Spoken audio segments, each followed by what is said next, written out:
Hey folks, Levi here once again. Welcome back to another video. Hope you enjoyed my review of Teenage Mutant Ninja Turtles, the 1990 film. Starring Judith Hogg, and a lot of other good cast members, and Corey Feldman, and Elias Coots. Can't say his name right, but great movie. Hope you enjoyed my review of that. That's on my channel if you want to check that out. Also, welcome back to another review today. Well, apparent time from now because the time changed, but anyway. This is a superhero film. It is based on a 1930s comic strip character. It's an action crime comedy film and stars Warren Beatty, and it's also directed by him, and that is Dick Tracy, which was also released in 1990. It came out on June 15th, I think, 1990. Yeah. Oh, some good shots up here. Really good makeup in this movie, I think, for the characters, for the villains especially. Really good casting here. But I will say I didn't grow up watching this movie. I don't have nostalgia for it. Kind of saw it when I was already pretty much an adult. Didn't grow up watching this movie as a kid. So, that's just me though. I didn't grow up watching it. Now I will say I did like this movie, but I didn't love it. Otherwise, I didn't think it was a great movie. But I thought it was good for what it was. I liked it for what it was. Could have been, but I think it could have been a better movie. I personally think it's kind of for me, I would say it's a big misfire, in my opinion. A missed opportunity of a movie that maybe could have been better, especially with this character. I do like Dick Tracy. It's just that there were some problems with the movie that kind of bring it down for me, but it's still a good movie, don't get me wrong, I like it. It just has its issues, but it's a good movie. But I'll get more on that to review. Okay? So, Dick Tracy, get into it. Pretty much the character of Dick Tracy, he's a tough, intelligent detective. He uses forensic science, advanced gadgets, and wits in his relentless pursuit of criminals. He's got like a watch that he can talk to, crime, but the watch is cool. A Crime Stopper watch.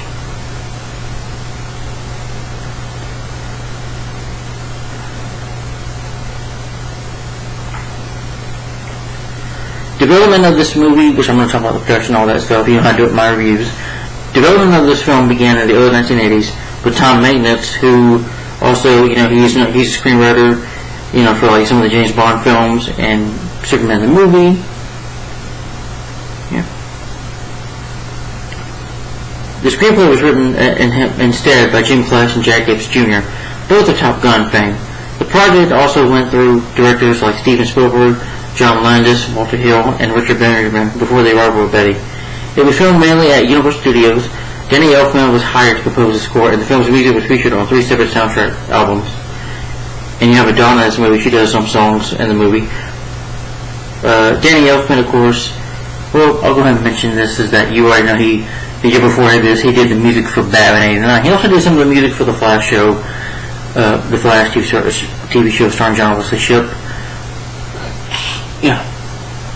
I think the main theme mainly, the music where he composed, with it, along with Shirley Walker, and he's done some of the comic book movies too. I'll get to that. Get to that a little later. The film got mixed reviews.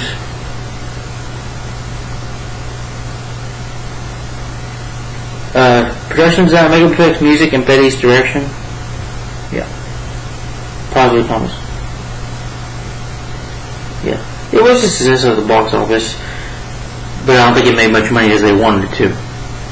Anyway, Betty had a concept for Dick Tracy film in 1975. At the time, the film rights were owned by Michael Levin, who gave up his option from Tribune Media Services after he was unsuccessful at pitching Dick Tracy to Hollywood studios. Wood, Maturks, and Art Linson pursued the film rights from the Tribune in 1977. In 1980, United Arts became interested in financing and distributing Dick Tracy. Tom Maintenance, who was on a negotiation to write the script based on his previous success with Superman and I've already mentioned Superman 2 and the Richard Donner cut, the deal fell through with Chester Gould, creator of the Dick Tracy comic strip, and insists on strict financial and control. That same year, Mojo Lentz eventually took the property to Paramount Pictures, who began developing screenplays, offered Steven Spielberg the director position, by Universal to co-finance. Universal put John Landis forward as a candidate for director. Quit Clint Eastwood as for the title role. Clint Eastwood as the Tracy. That would have been interesting. I could see that. Yeah. Sorry. And commissioned Jim Cash and Jack Evans Jr. to write the screenplay. Probably would have been a totally different movie if Clint Eastwood starred. Before we were brought on, there were several failed scripts at Universal Reflex Ebbs. Then it went to a Matt, but John Landis was interested in Dick Tracy, and he brought us in to write it. Cash and Ebbs simple orders from Landis to write the script in 1930s pulp magazine atmosphere, and with this Alfonso Big Boy Caprice as the primary villain for research. Ebbs read every Dick Tracy comic book strip from 1930 to 1957. The writers wrote 2 drafts for Landis. Max and Alan Collins, then writer of the Dick Tracy comic strip, remembers reading on one of them. It was terrible. The only positive thing about it was 30 setting and lots of great villains. And as the story was paper thin, it was uncomfortably campy. In addition to Betty and Eastwood, other actors who served with the lead role were Harrison Ford, Richard Gere, Tom Selleck, and Mel Gibson. Landis left Dick Tracy following the controversial set on S and on Twilight Zone, in which 3 actors were killed. Wow. Walter Hill then also came aboard to write with Joe Silver as producer. Cash and Ebbs wrote another draft, and Hill approached Warren Beatty for the title role. Pre-production had progressed as far as set building, but the film was stalled when control issues with Betty, a fan of the Dick Tracy comic strip. Hill wanted to make the film violent and realistic. While Betty emphasized the style as homage to the 1930s comic book strip. The actor reportedly won $5 million plus 15% of the box office, a deal which Universal refused to accept. Hill and Betty left the film, which Paramount began developing a lower-budget project, Richard Benjamin directing Cash, and Ebbs continued to rewrite the script, but Universal was unsatisfied. The film rights eventually reverted back to Tribal Media Services in 1985. However, Beatty decided to option the Dick Tracy rights from himself for $3 million, along with Cash Ebbs' script. When Jennifer Katzenberg and Michael Eisner moved from Paramount to the Walt Disney Studios, Dick Tracy resurfaced with Betty as director and producer and leading man. Katzenberg considered him hiring Martin Scorsese to direct the film, but changed his mind. That probably would have been interesting. It never occurred to me to direct the movie, Betty admitted, but finally, like most of the movies that I direct, when the time comes to do it, I just do it because it's easier than going through what I have to go through to get somebody else to do it. Betty's reputation for traditional policy, heavily liberal acclaimed Reds, did not sit well with Disney. As a result, Betty and Disney contracted agreement whereby any budget overruns on Dick Tracy will be dedicated from Betty's fee as producer, director, and star. Betty and regular collaborator Bo Goldman rewrote the dialogue by Wall Street Writers Guild. Operation did not receive screen credit. Disney greenlit Dick Tracy in 1988. In 1988, under the condition that Betty kept the production budget with $25 million, Betty fees was $75 million. Costs began to rise once filming started and quickly jumped to $30 million, and so negative costs ended up being $46.5 million. Disney spent an additional $48 million on advertising and publicity on the film. The financing for Dick Tracy came from Disney and several screen partners, but they chose to go with Touchdown Pictures label leading up to the film's theatrical debut, because the studio thought it had too many mature things for Disney. Although Al Pacino was Betty's first choice, for the role of it, they royals considered Robert De Niro, Michelle Pfeiffer, Kathleen Turner, and Kim Basinger, but too expensive to cast as Bertha Maloney. I think I would have probably preferred Michelle Pfeiffer in this movie, to be honest. Sharon Stone auditioned for the role, but she was turned down, which is like, really? Madonna pursued the part of Bertha Maloney, offering to work for scale. The resulting paycheck from the film was just $35,000. Sean Young claimed she was forced out of the role of Tess Trueheart, which eventually went to Glenn Headley, after rebuffing sexual offenses from Betty. In a 1999 statement, Betty said, "I mistake casting Sean Young as the part and I felt very bad about it. Mike Masur, who had appeared in Dick Tracy 1945, had a cameo. Betty approached Gene Hackman to cameo film, but he declined." Oh, it was a 1945 movie, which I didn't know.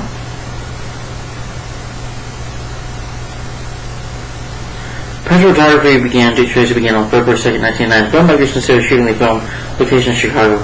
The production designer Richard Silly believed Dick Tracy would work better using soundtracks and ballads and matte paintings.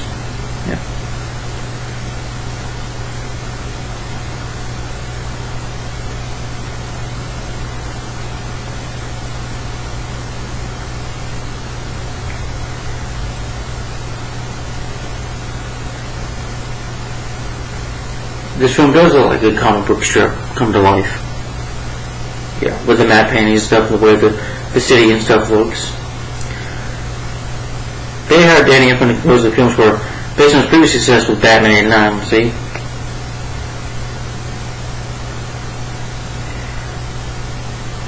The ways that Danny Elfman's done, music score for other.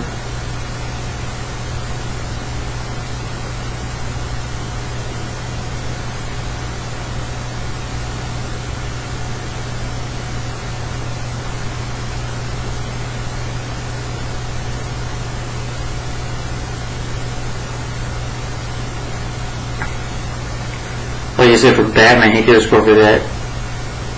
He did a score for Darkman, another superhero movie, of course, Batman Returns.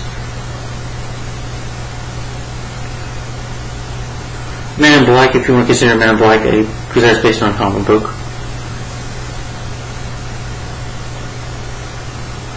For Spider-Man 1 and 2, by Sam Raimi, and Hulk, Annalise Hilke did the music score for that. And Hellboy 2, The Golden Army.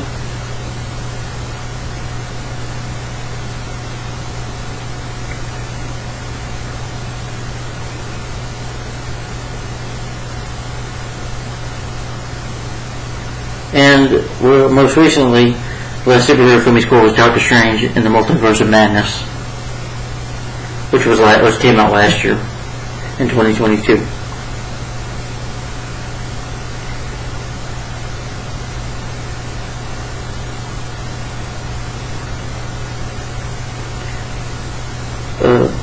For the marketing of the movie, Disney modeled the marketing campaign after the 1986 as a Batman, which was based on high concept promotion, because Batman '89 was, that promotion for that movie was crazy back in 1989. It was everywhere. They did the same thing with this movie.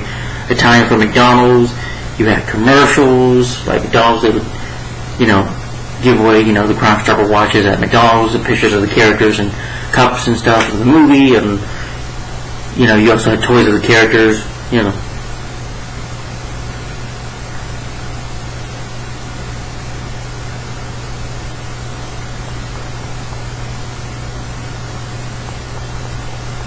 And Madonna Hannah did it for her Blonde Ambition World Tour, and Disneyland did a show for it.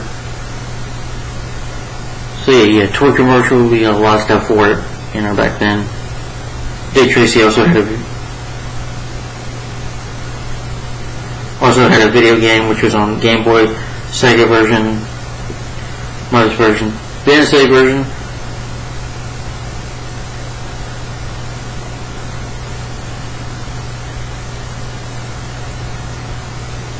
Each level starts off with a case to solve some possible clues.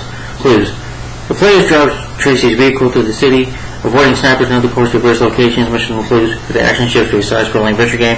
Player goes to the right location he will find during the course of the side-scrolling fight. The game will end if Tracy's emerging meter is depleted, or Tracy commits 3 pieces of power on a case. Tracy can jump, duck, punch, and shoot from his pistol. Or collect more powerful weapons like the Tommy guns or whatever, or tear gas. You just have them going around shooting bad guys, going after criminals.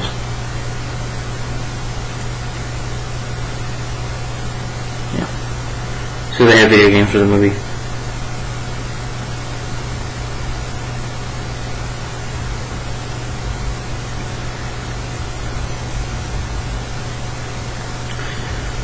The Jersey had a bit of a premiere at a small 30-seat theater in Woodstock, Illinois.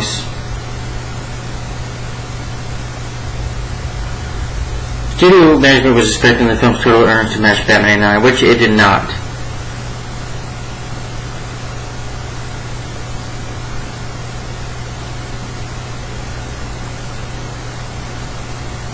Roger Ebert gave the film 4 stars and saying in his review, arguing that one day he succeeded in creating the perfect tone of nostalgia for the film. He would mostly praise the mosaic paintings and the art direction and perspective makeup design, which I agree that those would look great. Dick Tracy is one of the most original visionary fantasies I've seen on screen, he wrote. And the film, of course, is directed by Warren Beatty. I'm sure he's done plenty of other movies.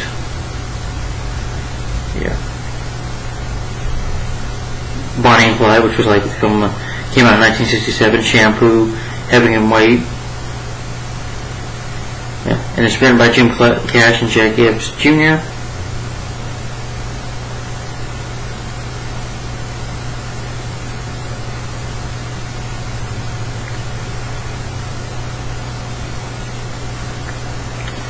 He worked on films like The Secret of My Success, Turner and Hooch, Top Gun, of course.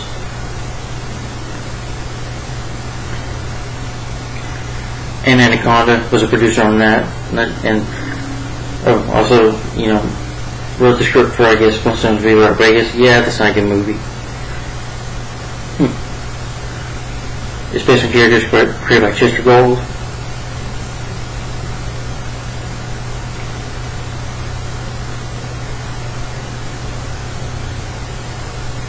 He created Dick Tracy on October 4th, 1931. He drew the comic strip for the next 46 years from his home in Woodstock, Illinois.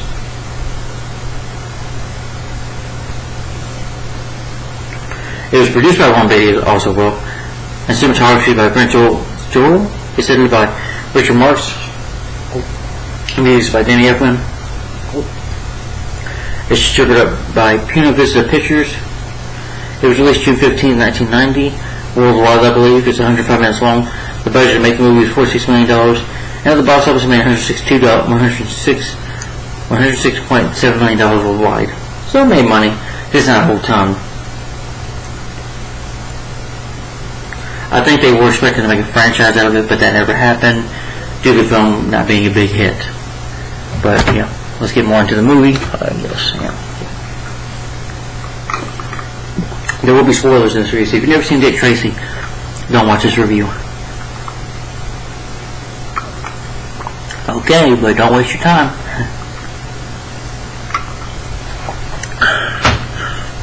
Don't want you spoiling the movie for yourself.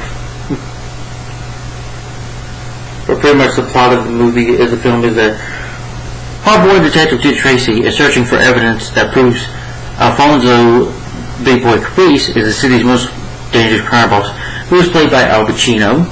Great, damn it.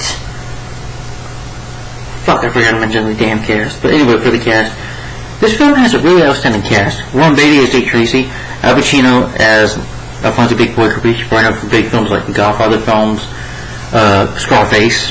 Say hello to my little friend, Al Pacino, Scarface. Sorry.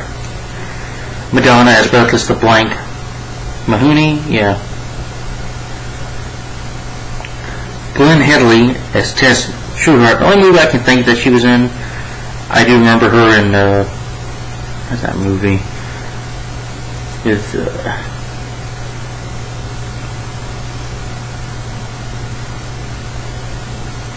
okay, yeah, I know she was in The Circle with Tom Hanks and Emma Watson. Sergeant Belko, yeah. Charlie's Cosmo as the kid. He was also, in Hook as Jack Banning in Hook, starring the late Robin Williams. James Keane as Peyton. Samir Kalish as Sam Kishman. Michael J. Porter as Bugs Bailey. Charles Dunn as Chief Brandon. Dick Van Dyke as District Attorney John Fletcher. Dick Van Dyke, of course, he's worked with Disney, so I guess that's why he got the job here. Of course, you already know him from Mary Poppins. He was also in the Night of the Museum films. So Dick Van Dyke is a very popular actor. Frank Kalampa as Judge Hopper. Kathy Bates as Mrs. Green. Yeah, she's was the Water Boy. Of course, that year she did Misery, but she was good in here for her short part. And for the mob, you have Dustin Hoffman as Mumbles. Dustin Hoffman's been in many movies, like Meet the Fuckers and The Graduate. Tons of Rain Man, Tootsie. Yeah, and of course he was in Hook. Played Captain Hook. William Forsythe as Flat Top Hitman. Good actor.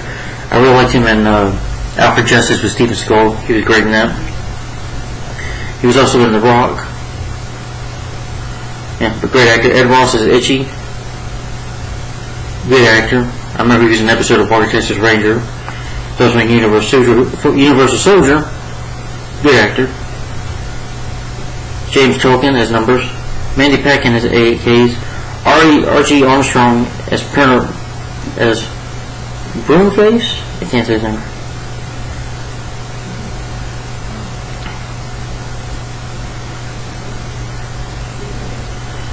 I think I remember he was in Predator, for a short time. But he's done a lot of movies. Yeah, he was in Predator, he was in Bulletproof. Predator, not that. Sorry, that's another Bulletproof movie I'm thinking about. But Predator, I remember him in that. Henry Silva's influence, Paul Sabino. He was in Goodfellas.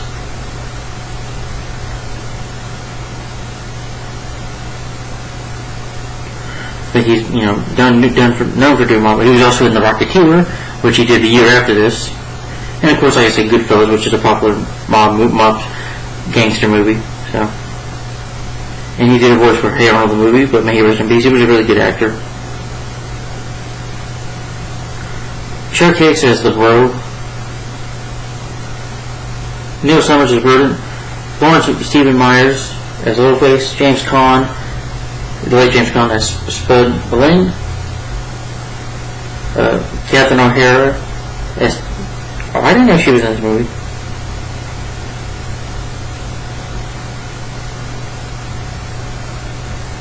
Yeah. Charles Fletcher has a cameo in here as a reporter. You should know him because he voiced Roger Rabbit. Yeah, but really good cast in this film. Anyway, I'll get to talk about the... Okay, again, I'm sorry, the plot synopsis, once again. Hardboiled detective Dick Tracy is searching for evidence that proves Big Boy Caprice is the city's most dangerous crime boss. Like I said, it's played by Al Pacino. He's over the top, but his performance, I think, is like the best in the whole movie, in my opinion. Of course, he wants to be the crime boss in the city, take over the city. He may have found the key to unraveling the crime lord's illegal empire and Breathless Mahoney, an ignorant ballroom singer who has witnessed some of Cropper's crimes firsthand. However, she seems more set on stealing Dick away from his girlfriend, Tess, than helping him solve the case of his career. So basically he's trying to take Big Boy Caprice, this big gangster, trying to take over the city, and he's trying to stop him, and there's all this stuff going on. Tracy gets set up, good warning spoilers, but the whole movie is him trying to, fight bad guys and of course stop Big Boy Caprice. And Dick Tracy himself, like, he's a hard-nosed detective, very hard-boiled and very much of a lawman, pretty much dedicated to his job. Does not want to sit behind the desk, just wants to go out there and fight the crime. Yeah.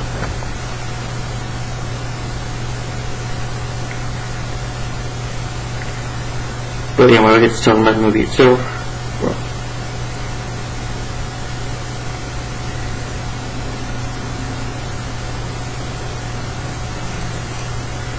Yeah.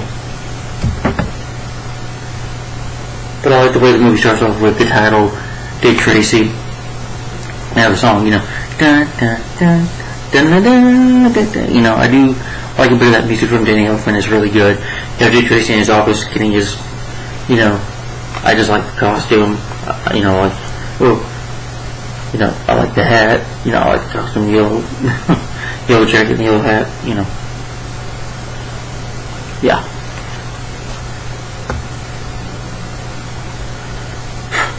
Then you get shots of the city.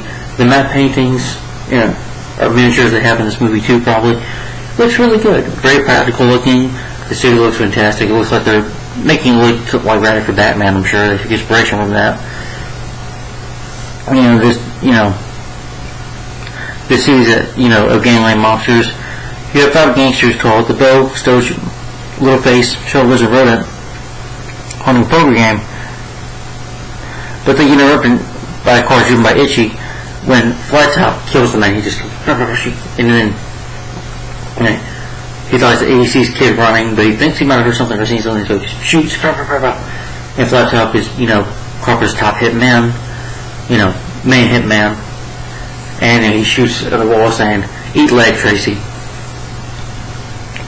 Dave Tracy and his girlfriend are attending an opera. He's got this watch. It tells him, Tracy, we've got this problem. You know, Tracy's like, just tell me how it ends, sweetie, I'm gone.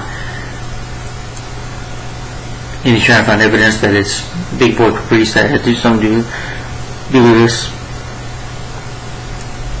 It's a two-way wrist radio watch, which is cool.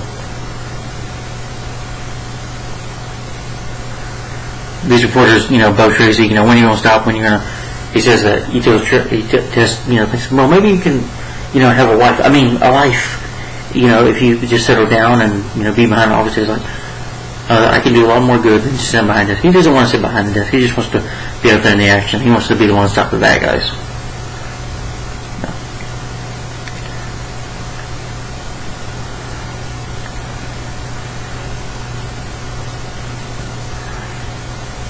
They won't, because D. Tracy's done so much good for the city, I guess, being a detective, stopping many bad guys, ask him if he wants to be chief of police, but he refuses, or be an American. No, he doesn't want to be.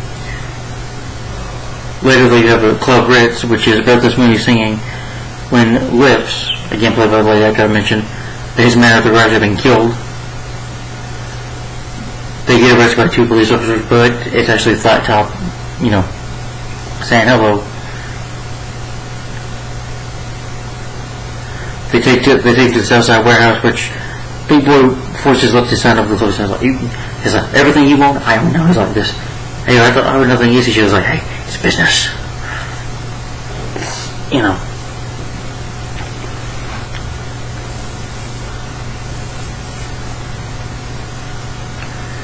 So he puts Lips in cement, drops him to the bottom of the river, killing him.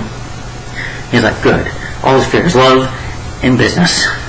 Now everything he owns is mine. Everything he owns is grabs money that he owns right now. Big Boy announced that he's in charge and owns everything that Lips had, including Breathless. You see him doing dances with Breathless. He's teaching her this. I've seen the song. He wants to make this club great because he's taking over. He's taking over everything from this club. Teaching them this thing. He's like, no. It's like 2 a.m. He's like, this needs to become better. She shows an attitude with him. He's like, don't have an attitude with me. Slaps her in her face. Yeah, I don't like a man hitting a woman. But he does because Big Boy doesn't care. Then the scene of Tracy and Tess enter Mike's diner, but Tracy soon runs after the street urgent. After, of course, the kid. Apparently he's still on the watch because the guy says, he's on my watch. And Tracy's like, come on, kid. It's not worth doing it, Tracy chases him down and finally this man views him. He's like this. He's like, hey, why don't you pick on somebody your own side? So Tracy, pow, you do some good fisticuffs in here. He gives him a good punch. He's like, let's sit outside. And he breaks his little house down, his little shack down. I was like, now you're going to give the kid a piece of chicken? I was like, you okay, kid? Oh, I'm good. Then they asked the kid, where are your parents at? We got to take you to the orphanage. That he eats a lot. He's like, kid, where are your parents? So he takes care of you. Tess says, he takes care of you. And then the kid says to her back, well, who takes care of you? I thought that was funny.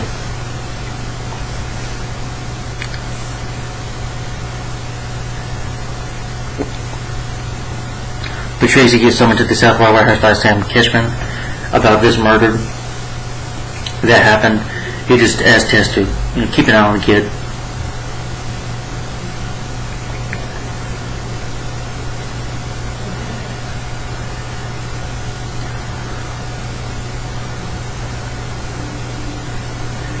And then the cop that was killed by Itchy, of course, was going to report it, but he got shot in the head.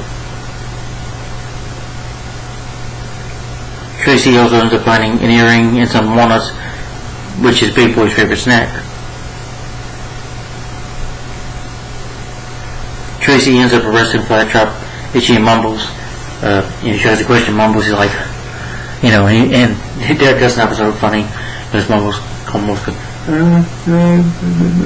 he's like, you want Mumbles? You want some water? Okay. Tell me where Big Boy's at. Then he tells him. So Tracy goes to arrest him. Tracy has Big Boy arrested for, I guess for the murder. But Big Boy's really some more because the DA, played by Dick Van Dyke tells him, well, he's arresting people that are not supposed to be arrested, and he has no proof of it, he has no evidence, and keeps on people's job. You know what? Then if you don't, then Chief, if you don't do it, I'm going to end up having your job too.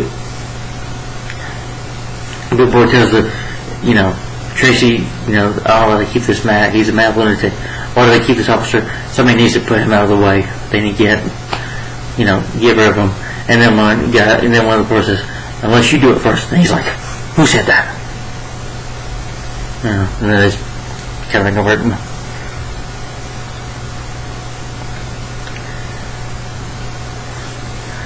And Tracy's also wanted to stop harassing the boy, who had already been arrested and released 5 times. Tracy takes the kid under his wing and gives him his clothes. He's like, I don't want any clothes, I don't wear that. He's like, kid, what do you want to do? And, they're taking my days like, when we're going to eat, they go eat, and he hangs out with them. They become like a little tight-knit family, and I like that chemistry there between all 3 of the characters here. Tracy calls Beth to his office. Someone tries to seduce Tracy. She attempts to do it, but it doesn't work. He goes, yeah, I want you because I want you to testify because he's done these murders. He talked to her earlier at the club and he arrested a big boy, saying, well, if you don't want him around anymore, you just tell me what you know and I'll keep him in prison. She tries to do something at the office, but it doesn't work.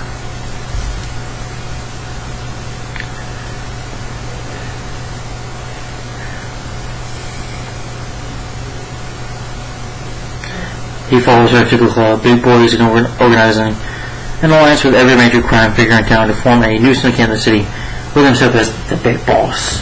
All the mob bosses, him being the big boss. Do it for the people, by the people. Abraham Lincoln. James Gunn's like, no, I'm out. Not interested. Don't want a part of this. And, Fox just list up and he's like, Big Boy's like, no, let him go. It's a free country. And he tries to go in his car and it blows up. Dick Tracy's, trying to listen to what they're saying before he can. His car blows up. Which is, the monster that is James Caan is playing. His car blows up. He's like, tragedy.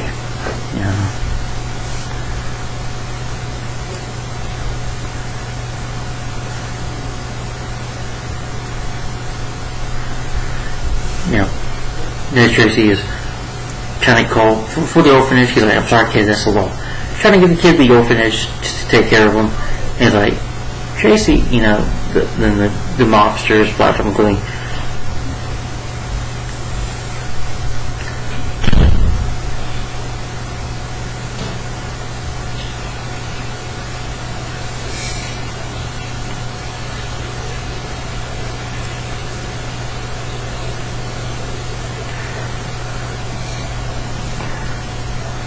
well, they just pretend to be cops. Well, pretend to be a lady, being orphanage, and they're like, hey, Tracy, we don't know kid. And Big Boy has a talk with Tracy, tries to bribe him $15,000 just to stay away of his crime, stay away from, his work, what he's doing. He's like, trying to bribe an officer of the law and throw that money back in his face. He's like, you made the wrong choice, Dick. You made the wrong choice. And he's like,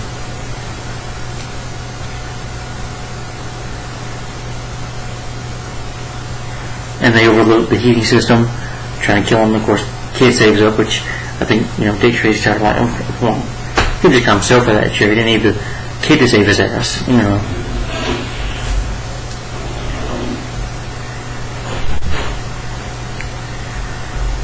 But he saves him. He's like, good job, kid. They make him an honorary police detective. He's, given a certificate.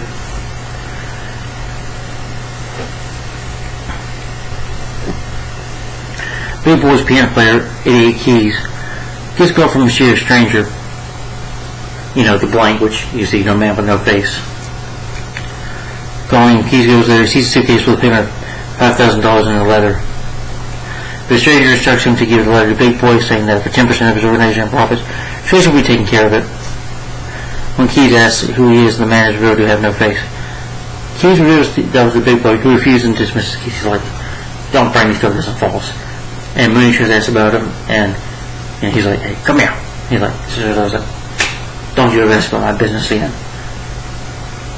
Because it's none of your business. This blank person is trying to set him up, you know.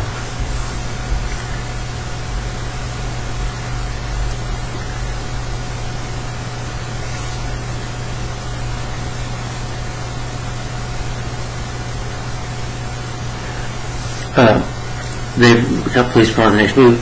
They put a bug in, you know,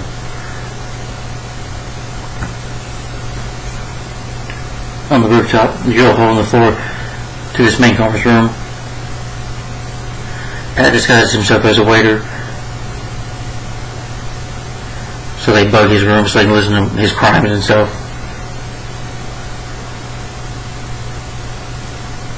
This listening device, which works on the police day one step ahead of Big Boy. You see this montage of, you know, him knocking a bunch of criminals out. You know, he's all these ferocious criminals, and Tracy just punches them all out, which is cool. I'll admit, through the device of this montage, you know, and it's just driving him crazy. It's like Tracy's reading my mind. You know, what am I supposed to do? You know, he's like, and then, you know, Bugs doesn't know it though, but this coffee falls through the roof a bit, but he's on top of it that way he can hear them with his device, and they see the drop, and he's like this. People realize what's going on with his device. He's like this. We're being bugged. We're being bugged. So he comes up with a plan to set up Tracy.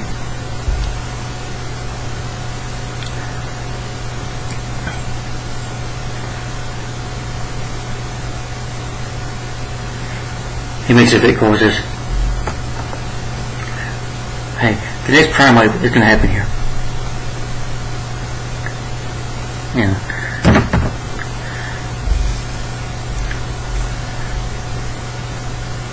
They go to the south side warehouse.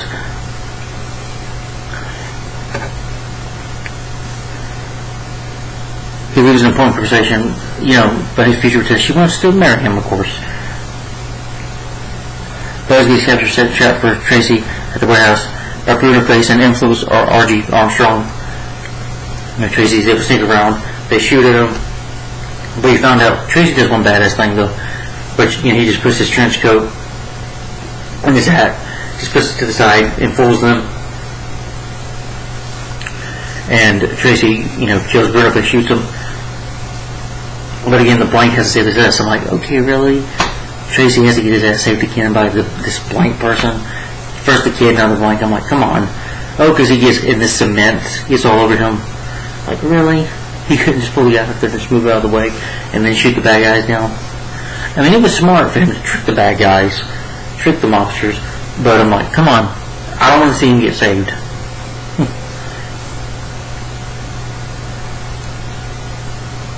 Because his gun jams. Because it was in the cement.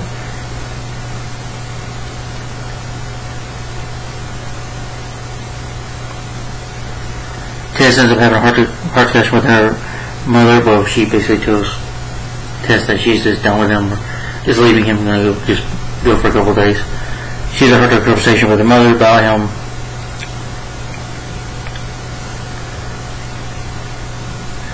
But she comes back to the city to try to work things out with him.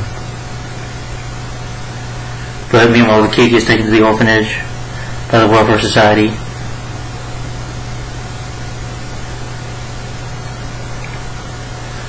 Keys in the blank. QTA Fletcher has been working for Big Boy the whole time he's a Big Boy, so while you're out, you're out.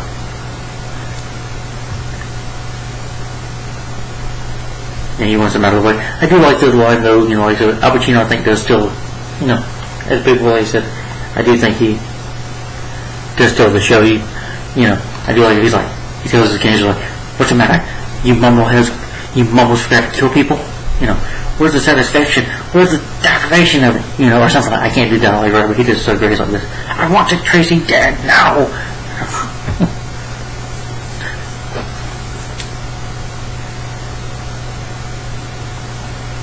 But they kill, you know, people where they first, the blank comes up with this, they're secretly doing this plan, kidnaps not Tracy, but Tracy passes out due to the smoke. Tess gets kidnapped by the blank, and they put him in the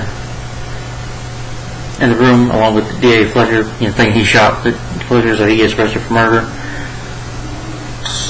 Tess goes missing without the ransom.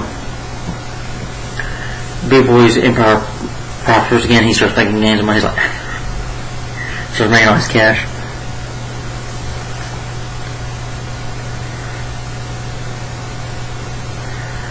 But then he's got to prove 8 hours to prove his innocence. Tracy storms into Mumbo's apartment and says, "Who set me up, Mumbo's? Want some more?" I was able to record him accusing Big Boy of a crime, which again, him turning on Big Boy would get him killed. He's like, "I'll just go play this to Big Boy, this radio tape of you accusing him." He's like, "Okay, Big Boy did it. Big Boy did set you up."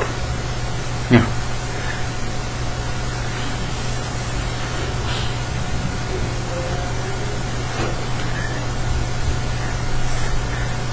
The blame gets him being close to both Chief Brandon and Big Boy, telling Brandon that Big Boy kidnapped Tess, shoot her, and telling Big Boy to check his attic.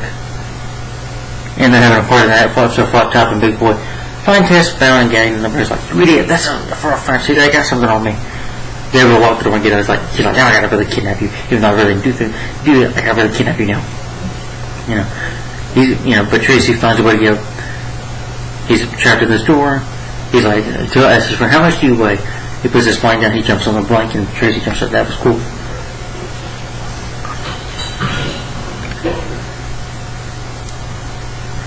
Big Boy has, walked out, takes Tess out of the room. Skylight, that was cool. I thought that, The police are, the gangsters are shooting at them, they get killed. And just seeing Tracy with a Tommy gun shooting, that was cool. Well, I like to shoot at things, that was cool. Flat top, moving forward like Tracy. Shoot at Tracy, but he gets shot and killed by Tracy. And he takes her back to this hidden wine room.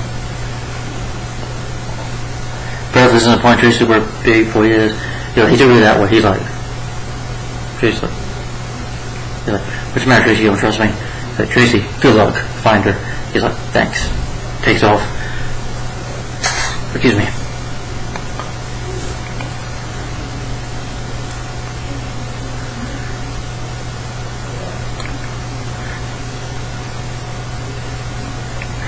He tells Tess to decide to give her crush her if she's not freed in time.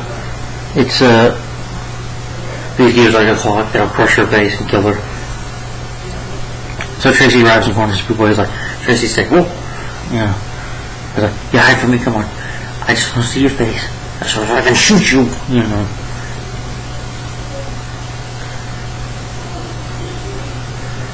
Big Boy tries to make a deal with the blank, but the blank refuses and tells Tracy that both of them, Tracy and the blank, can work together. All they have to do is kill Big Boy's. Well, he does tussle with Big Boy a little bit. He does give Big Boy a punch. But Big Boy comes back with a pipe and hits Tracy a few times. Tracy's able to get back at him and, gives him a good punch. And, Big Boy sees the gun, grabs the gun, he shoots the blank. And, Dick Tracy grabs him and pushes him over the cliff, and Big Boy falls to his death.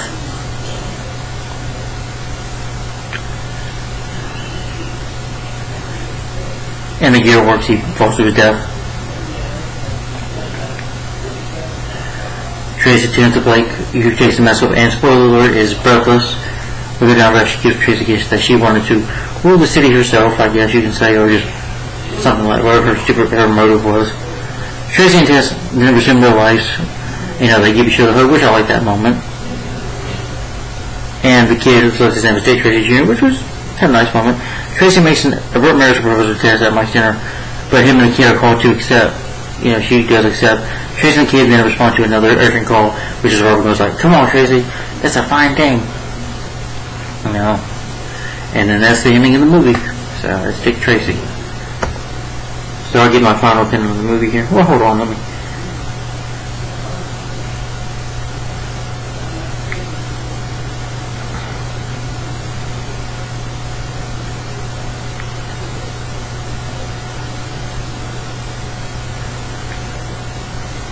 Wait a minute. I'm having a thought. Oh yes.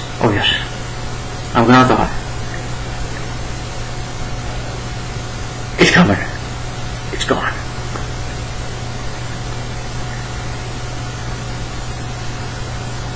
Around me, if a woman don't wear mink, she don't wear nothing. Well, I look at it both ways.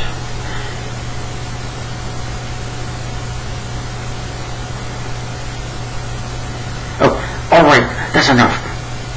I want them both dead, both of them. I want No Face Character dead, and I want Tracy dead. What's the matter? You both forgot how to kill people? Doesn't work mean anything to you anymore? Have you no sense of pride? I wish you do. No sense of duty, no sense of destiny. I'm looking for generals. Who do I got? Foot soldiers. I want Dick Tracy dead. Just a little bit of dialogue. Alright.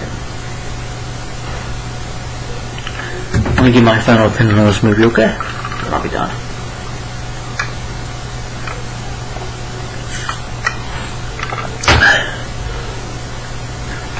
Alright, but Dick Tracy 1900. Again, I like this movie. I don't love it. The reason I say it's a big missed opportunity of a film or a big misfire, it just was, in my opinion. I mean, it did make its money at the time. I do think it tried hard to be like Batman or get the success of it. That's what the studio were going for. I don't think that really worked. You know, all the marketing they had, you know. And the film had a really good cast on that, you know. The story is fine. I do like the story of Big Boy Caprice, Al Pacino, who again, I think goes to show him trying to make crimes. But, you know, okay. First thing what I do like, Warren Beatty, I think, does a fine job directing. But I'd rather have somebody else in the director's chair. No, not Warren Beatty. He could do the director's chair. If she's probably directed a rated R movie before, or could, you know, yeah. But I think he could have had, like, Clint Eastwood play Dick Tracy. I could have seen that instead. Or Kim Basinger as Breathless Mooney. I'd rather have that, to be honest. You know, or Michelle Pfeiffer. Michelle Pfeiffer, I think she did sing in the movie. I'd rather still with her singing. I know they put Madonna in the movie because of her singing. But the story is fine for what it is. It's good, you know. It's entertaining. It has entertaining moments. Some of the action is there. The action is good. Dick Tracy can handle himself. He, you know, is good in a fist fight. And some of the shootout scenes are pretty good. And the way the film looks, the cinematography, the way the matte paintings and the miniatures look, just this look of the city, it looks like a 1930s comic book strip come to life. It looks very beautiful. I like the way of the city. I like the way it looks. You know, the makeups on these characters, the makeup is brilliant. You know, the makeup effects and the designs for the characters, the monsters, looks really good. These actors look so unrecognizable. And they do give it their all in their performances, in my opinion. You know. Yeah. Like I said, Al Pacino is great. He's fantastic. Just like Jack Nicholson still in the show in Batman. Although Batman 89, you know, Michael Keaton's great Batman. He never needs to get his ass saved at all. Not once. But, you know, Warren Beatty, he's fine. You know, as Dick Tracy, he's good. But I probably would have preferred another actor. But I definitely see him as a director. I just think there should have been some... Yeah, I'm not judging him. I'm not saying he was bad. But, yeah. Now I get to my problems. I do think the film is kind of... It felt like some of the pacing dragged in it. It's 105 minutes long. I'm like, you don't need to make it 105 minutes long. Unless you can make a more interesting story out of it. You know. It's just like, basically they're saying that this film, one time it came out, this is going to be the next Tim Burton Batman movie. That's what it feels like they're trying to say with this movie, and it wasn't, in my opinion. So, you know, the reason I love the Teenage Mutant Ninja Turtles 1990 film is because that's different. You know, it doesn't try to be like Batman. Yeah, it's dark, but it has a really better story, you know. You know.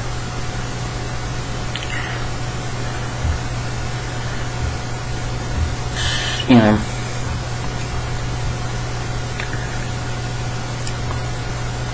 I didn't like Madonna in this movie.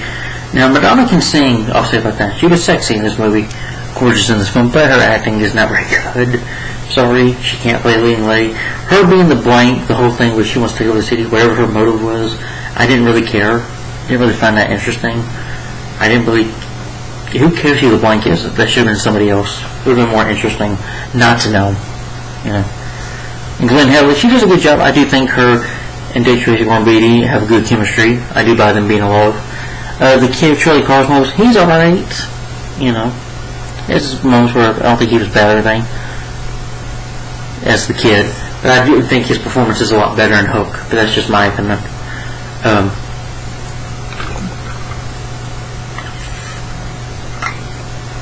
But Dick Tracy getting his ass saved by the kid and then the blank, I'm like, no, that's not good. I don't see him get his ass saved or anything like that. You know. But a little more action, a little more shootouts would be nice. A little bit more of a detective story going on. You know. But instead we get scenes of montages of music, which is decent. It feels like, you know, Madonna's trying to promote, you know, something for this movie or something, for a world tour coming. Some songs from the movie coming, you know. Like she's doing her own promotions throughout the movie.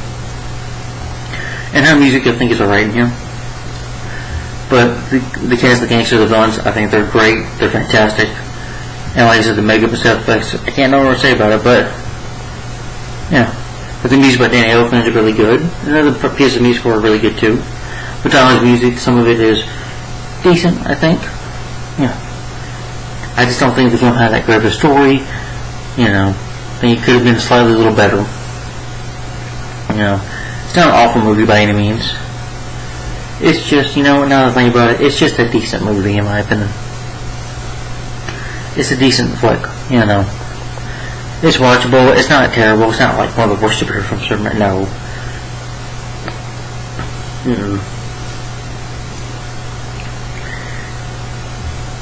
It's good for what, I like it for what it is, fine for what it is. But that's all I can say about Dick Tracy. I'm sorry, I just don't have a nostalgia feeling for this movie. I didn't grow up watching it, so maybe that's why. But if you love this movie, you disagree with me, that's fine, to each his own. I just didn't feel the love of this movie. It is good, but not a great movie in my opinion. It's just decent. But that's Dick Tracy, guys. I don't know what I can say about it. Yeah, I just think it could have been a better movie. But my rating for the movie, I'll still give it a thumbs up slightly. And my rating for the film is I'm going to give it, mainly because of my problems that bring it down a little bit, but I'll still give it 4 out of 5 stars. It's still a good movie for what it is. So my rating for Dick Tracy, starring Warren Beatty, is 4 to 5 stars. Thumbs up. So guys, tell me in the comments down below, what do you think of Dick Tracy in your opinion? Did you grow up watching this movie? You know, I'm just asking you, guys, did you grow up watching this film?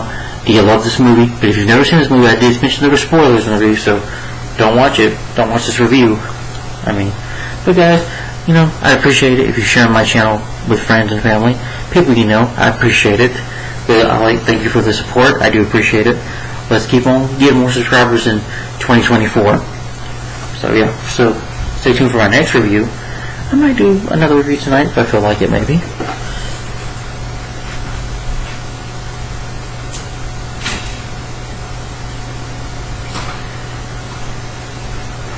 And this time, it'll be for this underrated sequel. This will be a revisit review, probably tonight or tomorrow morning. I don't know yet. But anyway, that is RoboCop 2. A very underrated sequel. I look forward to reviewing this movie. Yeah. But that is RoboCop 2. Yep. That'll be next. So RoboCop 2 next. So guys, again, what did you think of Dick Tracy in your opinion? Did you like it? Did you hate it? So tell me in the comments down below. And if you disagree with me, that's fine. We can agree to disagree. Thanks for watching, guys. Like, comment, subscribe, and stay tuned. So let me know what you thought of Dick Tracy in the comments down below. So tell me in the comments down below. So stay tuned for the next revisit review. I did revisit the original, and I did review the original. Also reviewed RoboCop 2 before on my channel. I did a scene from the movie on my channel as well. But I'm also going to do a revisit review on RoboCop 2, so this will be next. So stay tuned for that. Thanks for watching, guys. Like, comment, subscribe, and I'll see you later. Thanks for watching.